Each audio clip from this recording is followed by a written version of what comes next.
We had many similarities in our communicative roles during the Omicron surge, and the first similarity was communication via social media. A lot of people use social media because it's the most safe, fast, and easy way to communicate. The second similarity that we had is feeling apathetic, and that's because not only did Omicron affect us, but it did affect our families and friends. It separated us from them when we needed their company the most, and it did raise a lot of concern and worry, especially because it spread really fast. The third similarity that we had is personal conversations regarding matter displayed disappointment and pessimistic. We were really disappointed by having to stay home again and moving back online in school. The Omicron surge made a lot of us feel sad and negative about what was happening, especially because the efforts to minimize cases rising up wasn't successful. The fourth similarity that we had is mask mandation during hangouts. It made us feel good that we were able to hang out with others in a safe way, but it did feel like a barrier and a burden that we had to deal with to communicate with our friends and families. It's the new norm to safely communicate with others.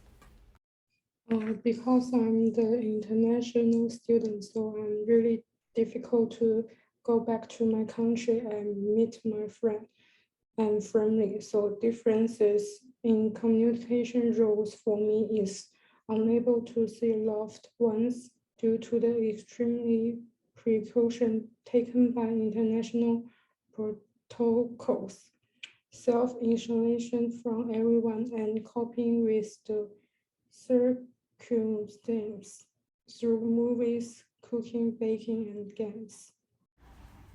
Within the reading by Stuart Hall, Representation, Cultural Representation, and Signifying Practices, page 189 displays how through our linguistic exchange, meanings are constructed by a system of representation and fixed by a code such as the alphabets.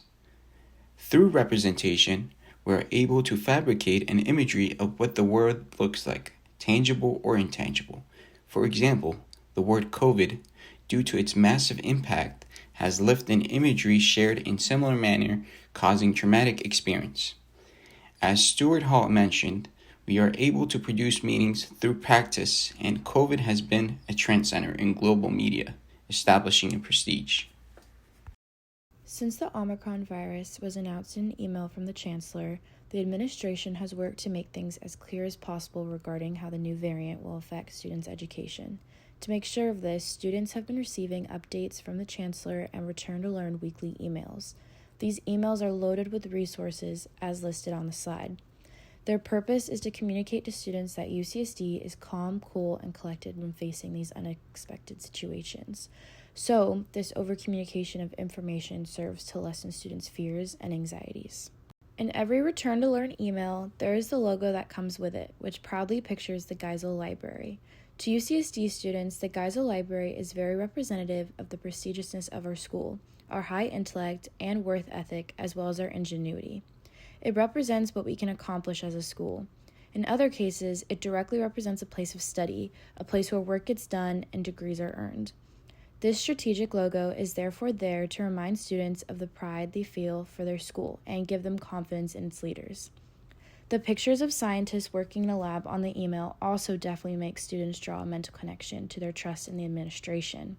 They see that they are relying on factual information from distinguished experts. There has also been a catchy slogan in every email called Boostin' Out for Basic Needs. This was the name of the challenge created by the Chancellor to get 10,000 students to get their booster vaccine by the end of December in order for a $50,000 donation to support food security, housing resources, and financial wellness.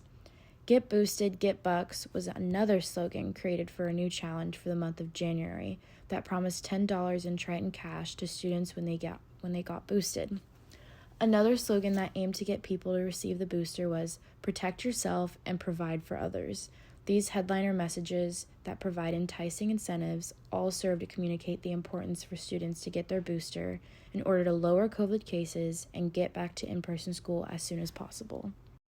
Through all of their efforts in these emails, the administration is attempting to communicate their credibility by ensuring that their students' safety and ability to access top-notch education is their sincerest, biggest priority, and that they have their biggest and brightest working on the situation. As an example, they say that each decision they make is backed up by data based on risk mitigation, viral detection, and intervention. They also communicate comfort to students through indicating repeatedly that they go to a safe and organized school that is able to adapt quickly and successfully to situations like these. They statistically report things like UCSD having less than a 1% positivity rate. They also essentially communicate to students that their struggles and concerns are heard and recognized and are being actively listened to and solved. Like the diving bell proves, we all have a yearning to be heard, and when we aren't, it can be very frustrating and can emotionally break us down. For the school to comment on this, it was very strategic on their part because students trusted their school more. You can see this through the Chancellor's message about online learning when he compliments his students on their patience, flexibility, resilience, and compassion. In these emails from the administration, they prove that meanings are constructed, can organize binaries, mobilize powerful feelings, cause people to act, and call identities into question. For instance, the Geisel Library's meaning to students is constructed and can change in the future. Next, protect yourself and provide for others is a message that energizes people to get boosted because they feel a powerful urge to make a difference. Since the start of COVID and the emergence of Omicron, the word booster or mask or vaccine and other words surrounding COVID has made people call their identities into question.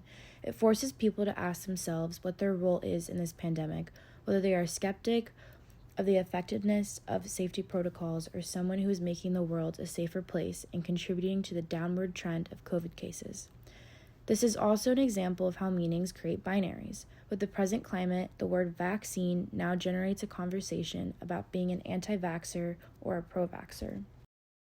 During the pandemic, news media has had a mediating role in communicating information from scientific, medical, and political institutions. Journalists have prioritized analysis of the pandemic's effects on the country and informing the public about those effects. The work of informing and explaining the pandemic involves processes of representation to create meaning from the complexity of reality. The process is sometimes straightforward. For example, some reporters have presented direct quotes from doctors and scientists describing the Omicron variant. Medical experts produce meaning from the concept of the new variant, and news media mediates by disseminating this information to wider audiences. However, news organizations sometimes take a bigger role in this process, sometimes exerting their influence in the representation of the pandemic to produce meaning for themselves instead of leaving it up to the experts. In conveying the current reality, some news sources have relied on signs with negative connotations, such as surge, wave, or deadly, to convey the meaning that the pandemic is worsening. Other sources have used words with opposite connotations, such as mild, safe, or slowing, to signal the opposite message. Iconic signs are also used, such as line graphs. By organizing and displaying the data in different ways, such as categorizing by region or state, as shown in these images, different reporters can create different meanings from the data. In addition to informing the public about general information, journalists have devoted some of their focus towards personal stories that inspire empathy. There are stories about people losing their jobs and parents struggling work and taking care of their kids. There are stories about businesses trying to stay open and individuals struggling with the symptoms of COVID-19 and its long-term impacts. Unfortunately, there are fewer stories than there used to be about the struggles of healthcare workers on the front lines and the disproportionate impact of the pandemic on groups based on economic status, race, ethnicity, and gender. News organizations need to bring more attention towards the ways that the pandemic has exacerbated the underlying social and economic inequalities. News media during COVID had its influence on citizens by conveying a certain narrative about the topic, such as COVID. Information is simply presented to citizens, and they have the choice to either deem them credible or disputed. Due to many competing outlets, there's various forms of judgment regarding COVID and infectious diseases. Quite frankly, the topic of health is used as a political manner with set public spheres, such as Twitter and Reddit. This brings the importance of Michael Schutz's reading, 6 or 7 Things, where he displays a certain characteristics that are required for news media. First, information is required to be credible and backed up by evidence. Second, is to build a strong community through enabling empathy for one another. And lastly, to create a public sphere for citizens to receive feedback in regards to what message they convey.